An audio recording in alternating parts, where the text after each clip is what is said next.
السلام علیکم پیارے ریڈرز، میں ہوں آپ کی ہوسٹ زینب۔ یاقوت ناول از قلم حرم فاطمہ قسط نمبر 21 کا دوسرا حصہ۔ بغیر اجازت کے کاپی پیسٹ کی اجازت نہیں، شکریہ۔ اسلام آباد پر جمعے کی یہ صبح بہت چمکیلی اور روشن تھی۔ ایسے میں ماڈل پولیس اسٹیشن میں داخل ہوتے حیدر کے کانوں میں طیب کی بھدی آواز پڑی تھی۔ وہ سخت ناگوار اور غصیلے تاثرات کے ساتھ حوالات کی جانب بڑھا تھا۔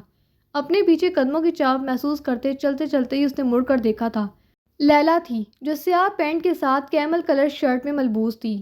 بال ٹیل پونی میں مکیت تھے۔ وہ گردن جھکائے ہاتھ میں پکڑے موبائل کی طرف متوجہ تھی۔ حیدر کے قدم رکے تھے۔ میں آفیسرز کو فائر کر دوں گا جو مجھے اریسٹ کر کے لائے ہیں۔ تمہیں کیا لگتا ہے معمولی انسان ہوں میں؟ میرا اثر رسوخ اوپر تک ہے۔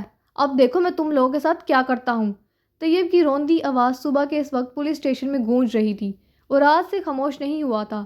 شجاع سخت عاجز دکھائی دے رہا تھا۔ اپنے ڈیسک سے اٹھتے وہ جارحانہ انداز میں سلاخوں کے قریب آیا تھا۔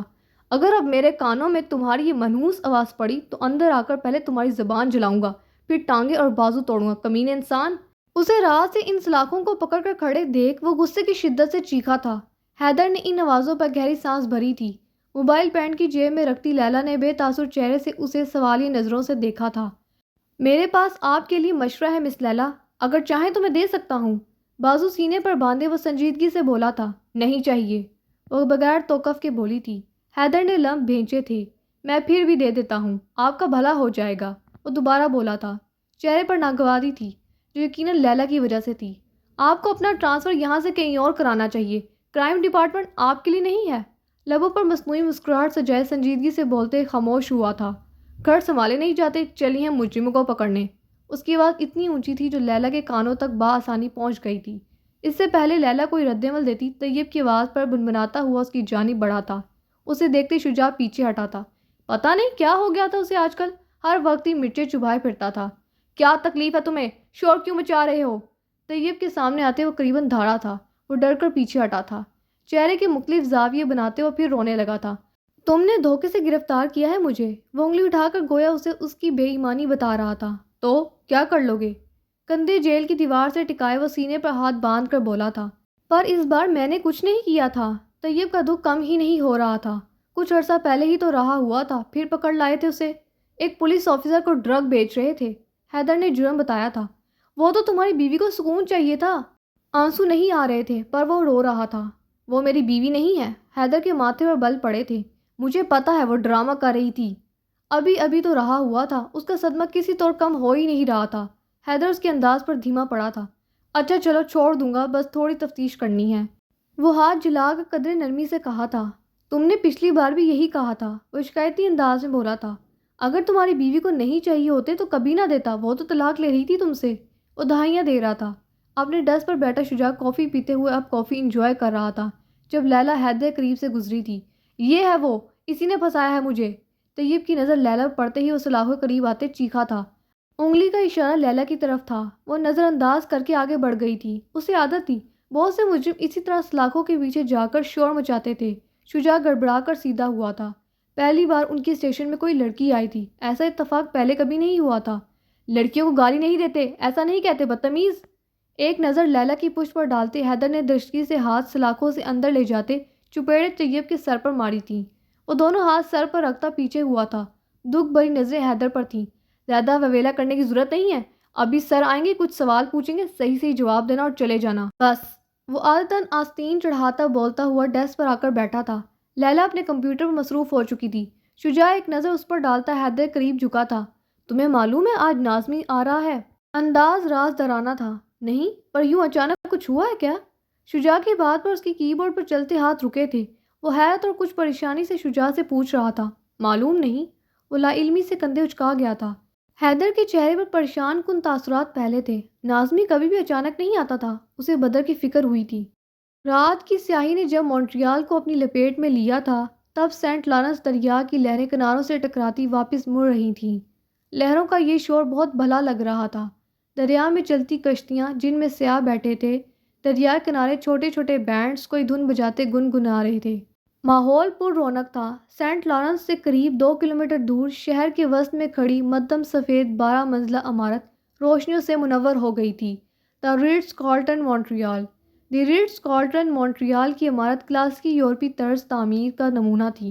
عمارت کے سامنے بنے کھلے احاطے سے اندرونی جانب جائیں تو انٹرنس گولائی میں بنا تھا۔ اطراف میں پلرز تھے۔ 3-4 داخلی زینے چڑھنے کے بعد درمیان میں ایک بڑا مرکزی داخلی دروازہ مین انٹرنس، جو شیشے اور لکڑی کے امتزاج کا تھا۔ دروازے کے اوپر آدھے چاند کی مانند گول لکڑی کے محراب تھا۔ اس پر سنہری اور سیاہ رنگ میں دی ریٹز کارلٹن کندہ تھا۔ داخلی دروازے کے اندر جانے سے پہلے زینے واپس اتر کر اوپری جانب عمارت کو دیکھیں تو اوپری منزلوں پر بالکنیاں دکھائی دے رہی تھیں، جن کی ریلنگ سیاہ لوہے کی باریک ڈیزائن میں بنی تھیں۔ کھڑکیاں لمبی اور مستطیل نما تھیں، زیادہ تر پرانے انداز کی فرنچ کھڑکیاں جو روشن دکھائی دے رہی تھیں، تو کچھ کھڑکیوں پر پردے پڑے تھے۔ داخلی دروازے سے اندر جائیں تو لوبی کا سنگ مرمر کا چمکدار فرش پر اونچی چھت پر لگے فانوس کی روشنیوں کا عکس پڑ رہا تھا۔ ہوٹل کا اندرونی ماحول حرارت لیے ہوئے تھا۔ معمول کی آوازیں اور چلتے پھرتے لوگ۔ ایک طرف کریمی اور ہلکے براؤن صوفے اور کافی ٹیبلز رکھے تھے، جس میں سے ایک پر حیات الہی بیٹھے تھے۔ دونوں ہاتھوں کو مٹھی کی صورت بنائے تھوڑی پر رکھے وہ مضطرب انداز میں سامنے کھڑے طلال کو دیکھ رہے تھے۔ بظاہر عام نظر آنے والے ماحول میں کھنچاؤ سا محسوس ہو رہا تھا۔ یہ شاید ایسا ان کی اندرونی حالت کی وجہ سے تھا۔ فلائٹ میں بس تھوڑی دیر رہ گئی ہے، ہمیں اب نکلنا ہوگا، طلال نے تیسری بار آ کر مطلع کیا تھا۔ وہ گہری سانس بھرتے کھڑے ہوئے تھے۔ سیاہ پینٹ کوٹ میں ملبوس بال نفاست سے سیٹ کیے گئے تھے۔ وہ نہیں آیا، وہ بڑبڑائے تھے، لیکن ان کی آواز طلال کے کانوں تک بخوبی پہنچی تھی۔ اس نے نظر اٹھا کر حیات الہی کے بوڑھے چہرے کو دیکھا تھا۔ چہرے پر ناپسندیدہ تاثرات آئے تھے۔ وہ وفادار تھا، وفاداری اس کی گھٹی میں شامل تھی، اختلاف نہیں کر سکتا تھا۔ اسے سامنے کھڑے شخص کے انجام سے خوف آ رہا تھا۔ یاقوت ربیز اس بپڑی ہوئی موج کی مانند تھا جسے کناروں نے روک رکھا تھا۔ اگر وہ کناروں سے باہر آ گیا تو تباہی کا رخ صرف حیات الہی کی طرف نہیں ہوگا۔ اسے آج تک حیات الہی قابو کرتا آیا تھا۔ یہ پہلی بغاوت تھی جو یاقوت کی طرف سے اٹھی تھی۔ وہ شطرنج کا طاقتور مہرہ تھا جسے حیات الہی چلاتے طاقت اور پیسے کا کھیل کھیل رہے تھے۔ مجھے نہیں لگتا یاقوت اب آپ کے قابو میں رہے گا۔ کچھ تذبذب کے بعد طلال نے آخر بول ہی دیا تھا۔ فرائیڈریچ نے کہا تھا، جب مرد عورت کی محبت میں پڑتا ہے تو اپنی طاقت اور خود پر قابو کھو دیتا ہے، یعنی اسے بس وہ عورت چاہیے اپنے سامنے، قریب۔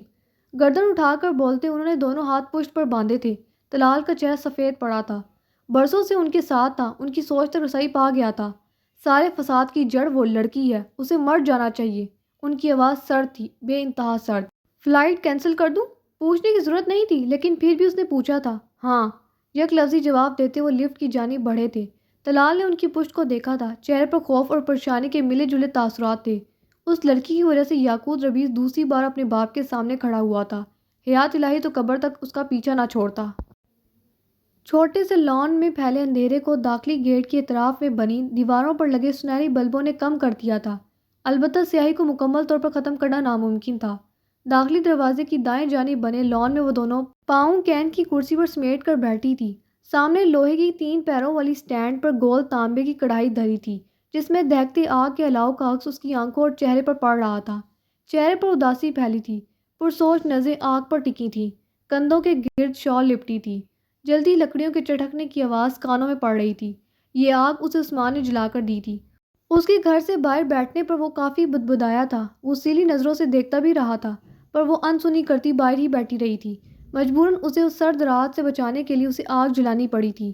پتہ نہیں کیسی طبیعت تھی اس کی، دیواروں میں دم گھٹتا تھا اور آج کل تو یہ گھٹن حد سے سوا تھی۔ نظر اٹھا کر اس نے سیاہ آسمان کی طرف دیکھا تھا۔ ٹھنڈی ہوا وجود سے ٹکرا رہی تھی، اسے ٹھنڈ لگ رہی تھی، پر باہر بیٹھنا اچھا لگ رہا تھا۔ گہرے بادلوں نے آسمان کو ڈھانپ رکھا تھا، شاید پھر بارش ہونے والی تھی۔ وہ کافی دیر گردن اٹھائے بے مقصد آسمان کو دیکھتی رہی تھی۔ آپ چاہیں تو یہاں بیٹھ سکتے ہیں، وہ بغیر مڑے آگ کے الاؤ کو دیکھتے بولی تھی۔ لمحہ بھر کے لیے خاموشی چاہی تھی، پھر قدموں کی چاپ قریب آئی تھی۔ آگ کی روشنی میں یاقوت کا چہرہ واضح ہوا تھا۔ وہ اس کے سامنے پڑی کرسی گھسیٹ کر بیٹھا تھا۔ تمہاری طبیعت خراب ہو جائے گی، کوٹ کو ساتھ رکھی کرسی پر رکھتے وہ ٹائی کی نوٹ ڈھیلی کرتے بولا تھا۔ میری طبیعت اکثر ہی خراب رہتی ہے، بلکہ کچھ دن وجود پر کوئی چوٹ نہ لگے تو حیران ہوتی ہوں۔ میرا وجود عادی ہے ان زخموں کا، وہ کندھے اچکا کر سادگی سے بولی تھی۔ یاقوت کے ہاتھ رکے تھے، نظریں اس کے چہرے پر ٹکی تھی۔ نہ جانے کیا کشش تھی اس لڑکی میں کہ وہ بے بس ہو رہا تھا۔ کسی آکٹوپس کی طرح وہ لڑکی اسے جکڑ رہی تھی، اس کی ساری توجہ اپنی طرف مبذول کروا رہی تھی۔ ہاں، وجود تو عادی ہو جاتا ہے، وہ بڑبڑایا تھا۔ آواز مصباح کانوں تک نہیں پہنچی تھی۔ دینا کہہ رہی تھی کہ آپ بزنس مین ہیں؟ پاؤں زمین پر رکھتی اس کی طرف متوجہ ہوئی تھی۔ ہوا کے دوش پر بوب کٹ بال لہرائے تھے۔ اس نے بال کان کے پیچھے رستے اسے منتظر نظروں سے دیکھا تھا۔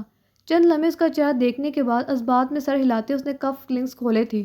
سچ کہہ رہی تھی، اس نے تصدیق کی تھی۔ مصباح نے بھویں اچکائی تھیں۔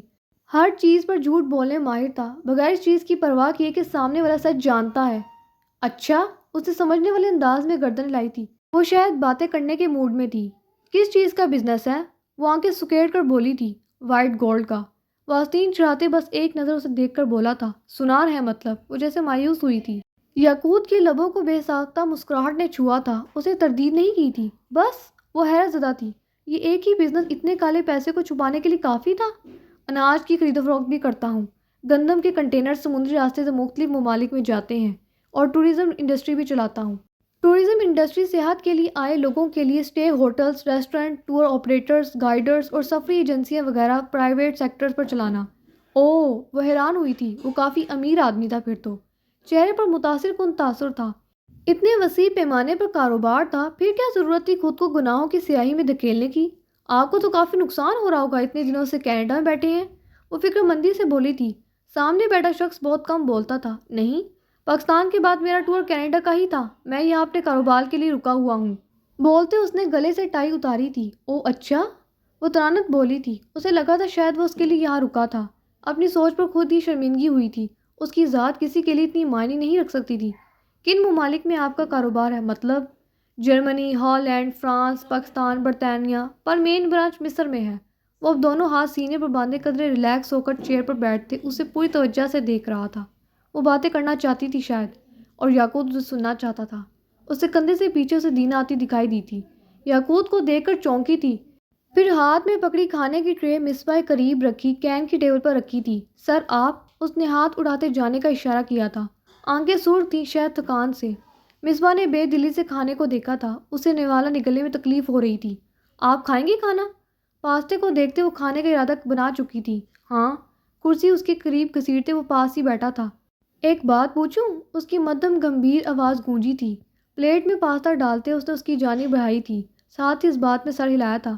تمہیں کیسے معلوم ہوا تھا کہ میں؟ وہ خاموش ہوا تھا۔ مصباح سمجھ گئی تھی۔ آپ بہت تیز پرفیوم لگاتے ہیں، 10 فٹ کی دوری پر بھی خوشبو آتی ہے۔ منہ کی جانب جاتا نوالا ہوا میں مولک رہ گیا تھا۔ تمہیں پسند نہیں ہے یہ فریگرنس؟ وہ سرسری لہجے میں بولا تھا، پر انداز میں بے چینی بھانپی جا سکتی تھی۔ نہیں، وہ اڑ کر ہونٹوں پر آتے بالوں کو پیچھے کرتے جھنجھلا کر بولی تھی۔ توجہ بالوں کی جانب تھی، وہ اس کے تاثرات نہیں دیکھ رہی تھی۔ میں اسے بدل لوں گا، کہتے وہ کھڑا ہوا تھا۔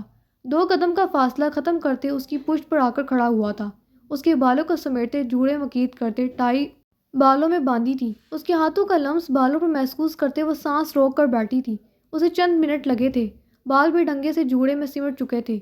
اب مشکل نہیں ہوگی کھانے میں؟ وہ پرسکون سے اپنی چیئر پر آ کر بیٹھا تھا۔ مصباح سے نوالا نگلنا مشکل ہو گیا تھا۔ جو چیز اسے سمجھ آ رہی تھی وہ غلط تھی، وہ ایسا تو نہیں چاہتی تھی۔ وہ سر جھٹک کر کھانے کی طرف متوجہ ہوئی تھی۔ وہ زیادہ سوچ رہی تھی۔ کسی مرد کی ذرا سی فیور ہمیشہ محبت یا پسندیدگی نہیں ہوتی۔